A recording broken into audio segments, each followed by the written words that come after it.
పాసురము 15. ஓரர் காலம் பெருமான் என்றொன்றை நம் பெருமான்.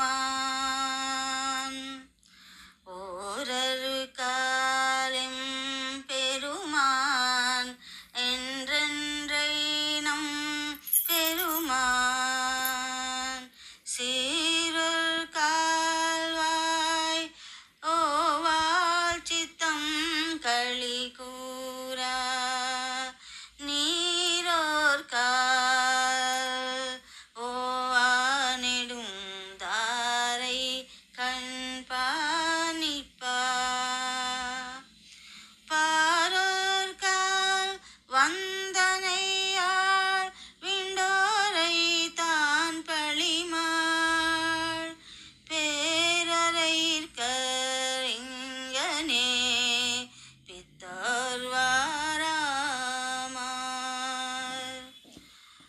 ஆரோர் இவனும் அட்கொள்ளும் வித்தகாத்தாள்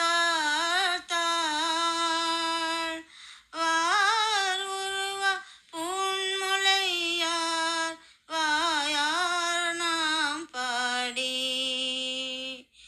ஏறும் பூப்புனல் பாயேந்தோ ஏலோ ரெம்பாவாய்.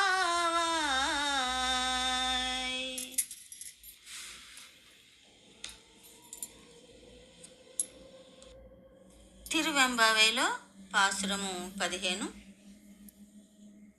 పరమశివాయని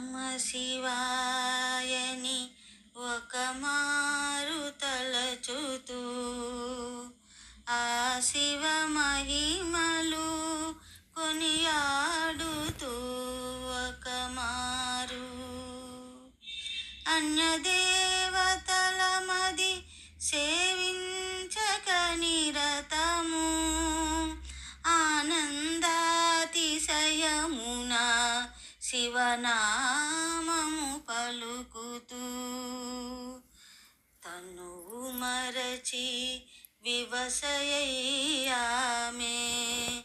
నేలను పడి కన్నీరు నింపును.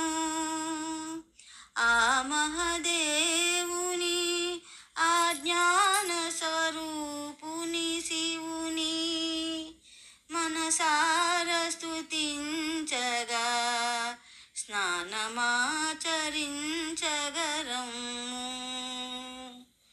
మేలుకో సర్వాలంకృత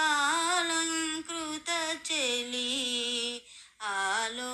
ఆలోచించుకో.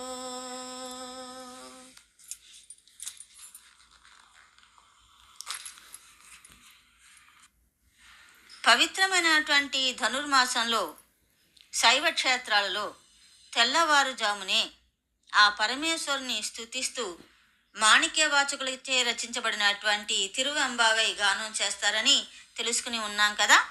ఈ తిరువెంబావైలో మాణిక్యవాచకులు 8 మంది కన్యలు ఆ శివుని ఆరాధించడానికి వాళ్ళు ఒక వ్రతంగా దీన్ని ఆచరిస్తూ వస్తున్నారు అని చెప్పారు కదా. ఈ రోజున ఈ 15వ పాసురంలో ప్రత్యేకంగా ఒక భక్తురాలు గురించినటువంటి వర్ణన ఆయన చేయడం జరిగింది.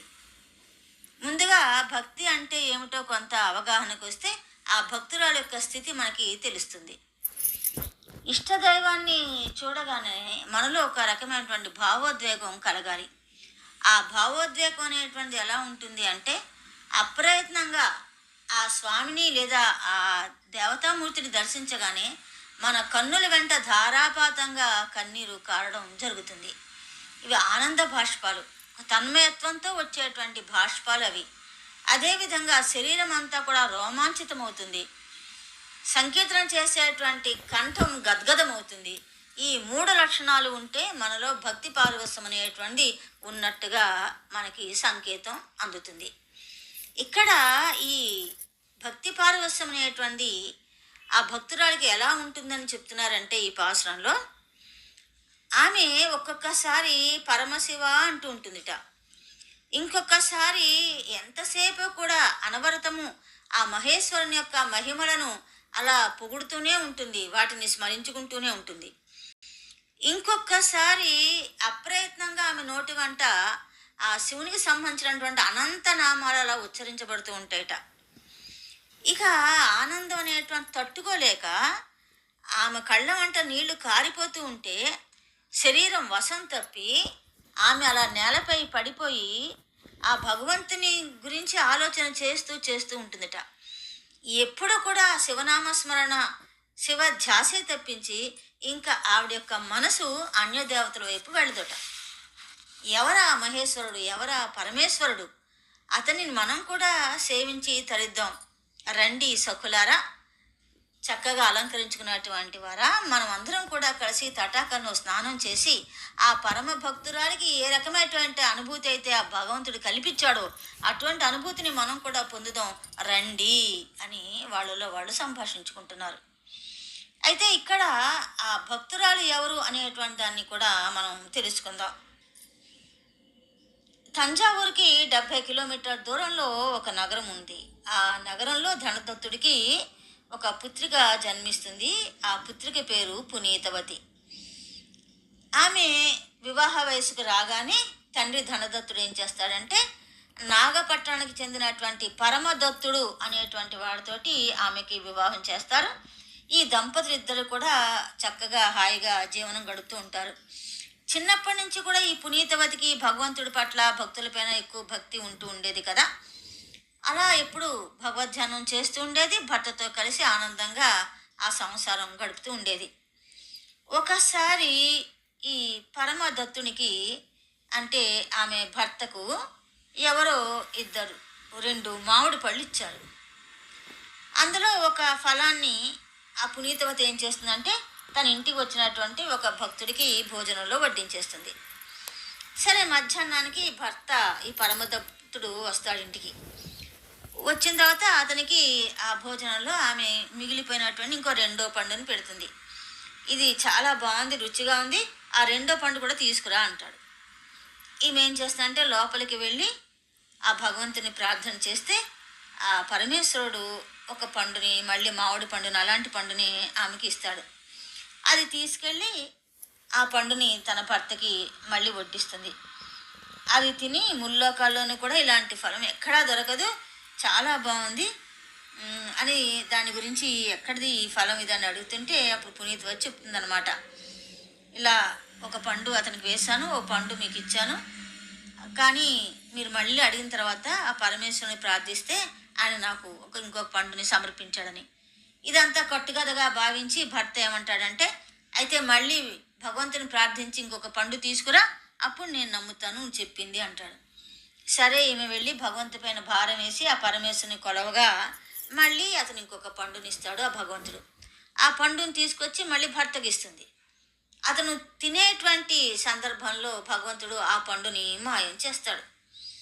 ఇదంతా చూసి అతను ఆ పరమదత్తుడు ఆ భర్త అనుకుంటాడు, నా భార్య మానవ మాతృరాలు కాదు, పరమ భక్తురాలు, దేవతా స్వరూపిణి అని చెప్పని ఇక ఆనాటి నుంచి ఆవిడతో దాంపత్య జీవితాన్ని గడపకుండా ఒక దివ్య స్త్రీగా భావిస్తూ ఒకసారి వాణిజ్యానికే విదేశాలకు వెళ్ళి అక్కడ ఇంకొక ఆమెని పెళ్లి చేసుకుని ఒక పుత్రికను కూడా కానీ జీవిస్తూ ఉంటాడు.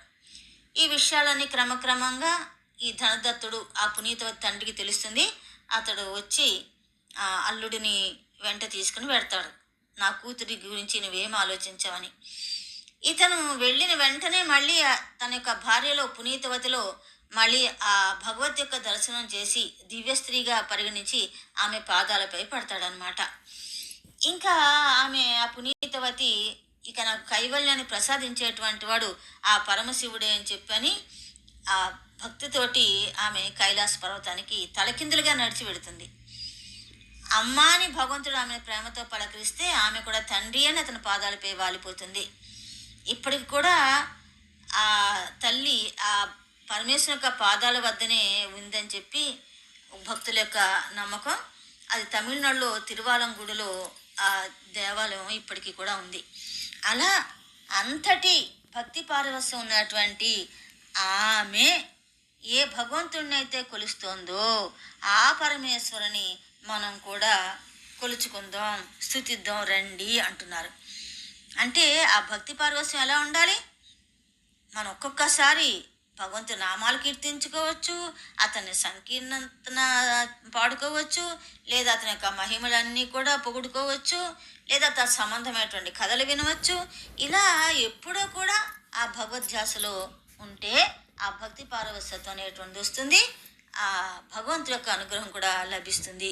ఇది ఈ 15వ పాసురంలో చెప్పబడినటువంటి విషయం.